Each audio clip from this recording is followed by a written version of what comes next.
পেজার ও walkie talkie বিস্ফোরণের পর লেবাননের দক্ষিণাঞ্চলে ব্যাপক বিমান হামলা চালিয়েছে ইসরায়েল। লেবাননের জাতীয় সংবাদ সংস্থার তথ্য মতে বেশ কিছু নির্দিষ্ট লক্ষ্যবস্তুতে হামলা চালিয়েছে ইসরায়েলের যুদ্ধবিমান।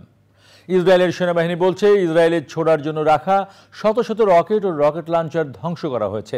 এ হামলার মধ্য দিয়ে ইসরায়েল সব সীমা অতিক্রম করেছে বলে মন্তব্য করেছেন হিজবুল্লাহ প্রধান হাসান নাসরুল্লাহ। পাল্টাপাল্টি হুমকির মধ্যে মধ্যপ্রাচ্যে পূর্ণমাত্রায় যুদ্ধ ছড়িয়ে পড়ার শঙ্কা আরও বেড়েছে। সৈয়দ আদিত্যের রিপোর্ট। চরম মাত্রায় পৌঁছেছে লেবানন ইসরায়েল উত্তেজনা। লেবাননে হিজবুল্লাহ যোদ্ধাদের পেজার ও ওয়াকিটকি বিস্ফোরণকে কেন্দ্র করে উত্তেজনা চরম আকার ধারণ করে। এরই মধ্যেই সেখানে বিমান হামলা চালিয়েছে Israel.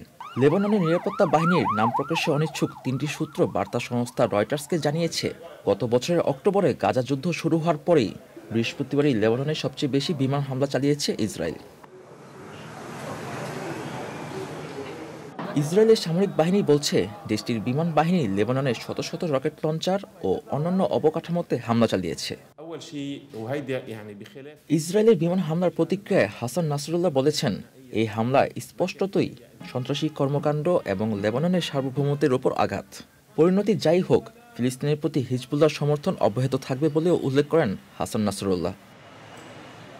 Syed Adit, channel I.